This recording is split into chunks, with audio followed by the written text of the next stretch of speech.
Dizem que o perdão é divino, mas naquele verão em Iron Creek, o perdão tinha o peso de uma bala de calibre 45.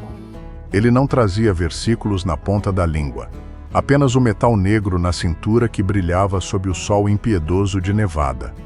O homem que todos chamavam de reverendo nunca abriu um livro de salmos diante da congregação de mineiros e pecadores. Ele abria o coldre. Antigos registros de época sugerem que a justiça, naqueles dias, nem sempre vinha com uma estrela de prata no peito ou um juiz de peruca. O que compartilho agora é um desses relatos preservados pela tradição oral, uma narrativa com fins de entretenimento e memória sobre os dias em que a linha entre a santidade e o pecado era tênue como a fumaça de um disparo. Imagine, por um segundo, o silêncio daquele lugar. A poeira da rua principal parecia sufocar qualquer esperança. Elias Thorne chegou à cidade montado em um cavalo baio que parecia tão cansado de carregar pecados quanto o próprio dono.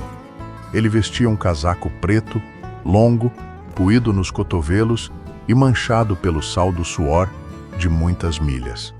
Não havia cruz no seu pescoço.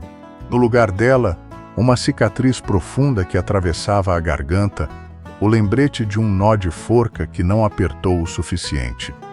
Ele não pediu um quarto na estalagem. Ele foi direto ao salão, onde o cheiro de uísque barato e tabaco mascado dominava o ar.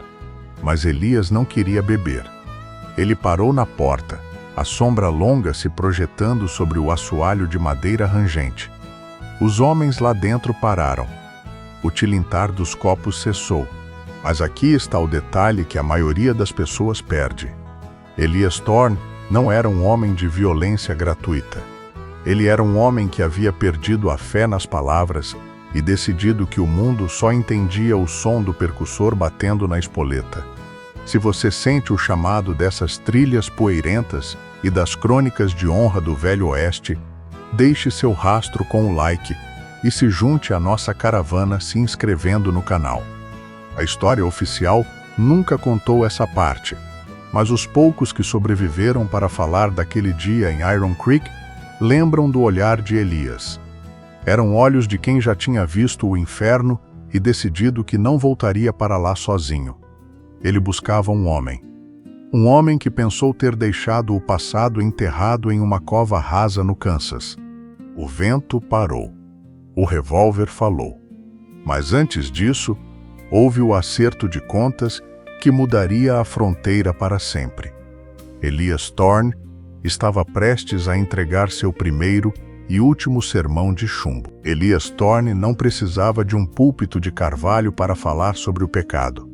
Para ele, o deserto era a catedral, e o cano frio de sua arma era o veredito final.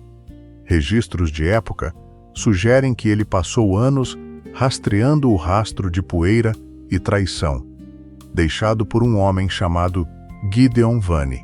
Vanney era o oposto exato de Elias, um homem de sorrisos largos e bolsos cheios, que havia comprado o silêncio e o respeito da pequena cidade de Blackwater Ridge.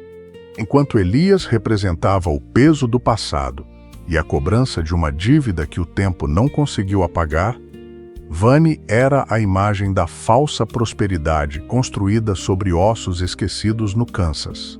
A sabedoria popular da fronteira sempre deixou claro que você pode cavalgar 1000 milhas para longe de seus crimes, mas o deserto é pequeno demais para quem carrega uma culpa viva no peito. É importante notar que relatos como este pertencem à rica tradição oral e ao folclore das terras selvagens, servindo como um eco de uma era onde a justiça era um assunto pessoal e silencioso.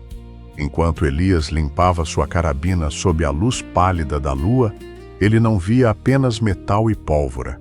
Ele via os rostos daqueles que Gideon Vanney havia enganado e destruído antes de mudar de nome e de vida.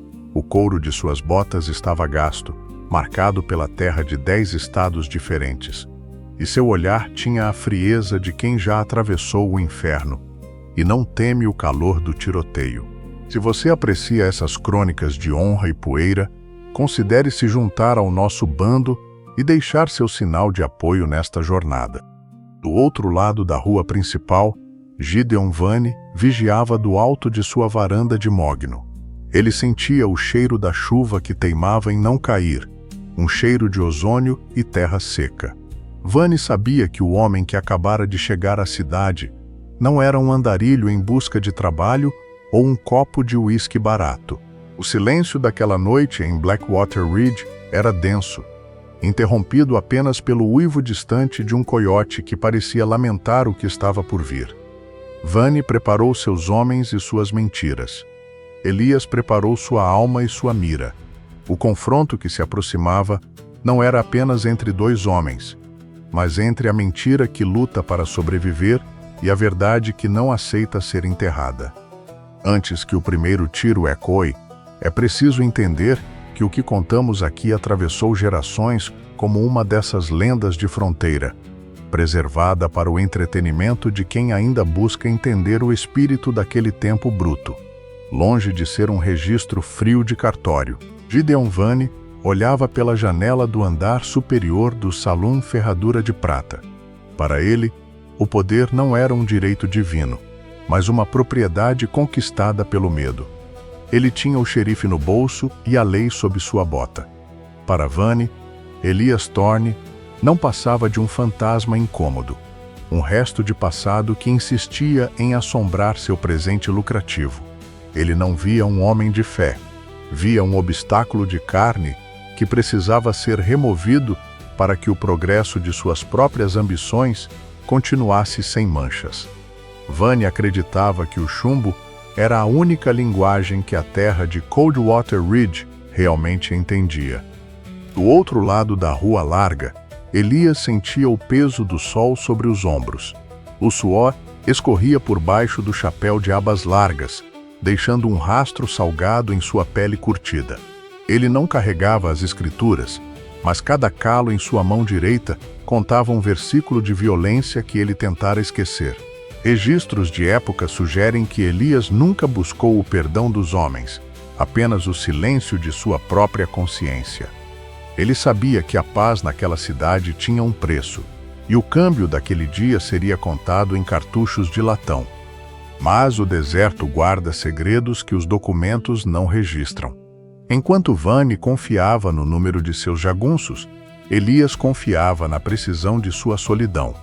Se você valoriza a honra desses contos e a justiça feita sob o sol escaldante, não deixe de se juntar a nós nesta fogueira, deixando sua marca de ferro no botão de gostei. A tensão era um fio de navalha esticado entre os dois edifícios.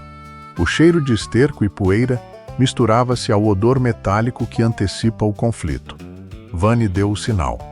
3 homens saíram das sombras, as mãos pairando sobre as coronhas de nogueira.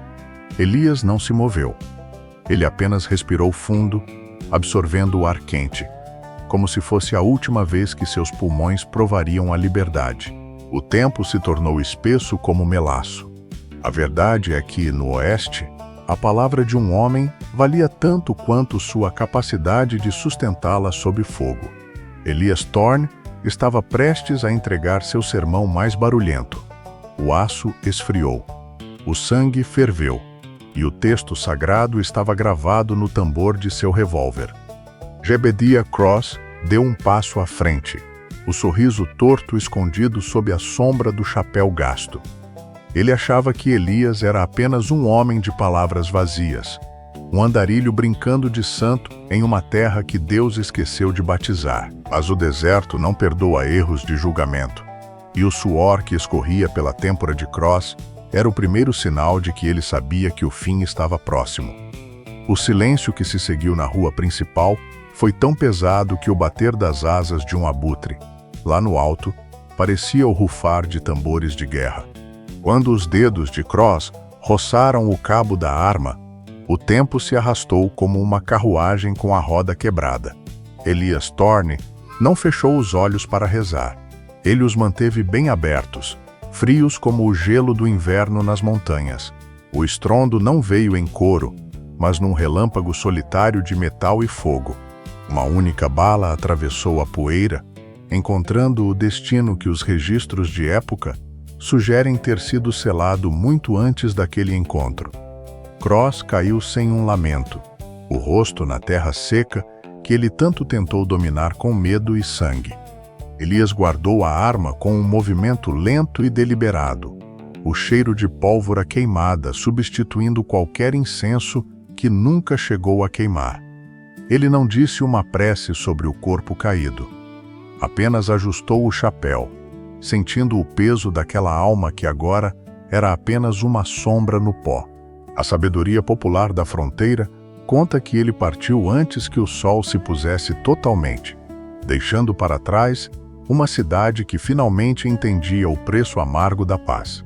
A lenda de Thorne nos ensina que, naquelas terras brutas, a redenção não vinha em páginas de papel fino, mas em atos de coragem silenciosa. Ele pregava com chumbo, porque o mundo ao seu redor se recusava a ouvir qualquer outra língua. No fim, o que restou foi o uivo do vento e a certeza de que a justiça, por mais sombria que seja, sempre encontra o seu caminho. Se você sente que o espírito do Velho Oeste ainda corre nas suas veias, e se essa história de honra e aço tocou seu coração, não deixe que essa chama se apague no deserto. Inscreva-se no Faroeste Contado para continuar ouvindo os relatos dos homens que moldaram a fronteira. Deixe seu like para que a poeira dessas estradas alcance mais viajantes solitários. E diga nos comentários: você acredita que a justiça pode ser feita apenas com o peso do chumbo, ou o mundo ainda precisa de palavras de paz? Compartilhe este conto com quem valoriza uma boa história de redenção. Até a próxima fogueira, parceiro.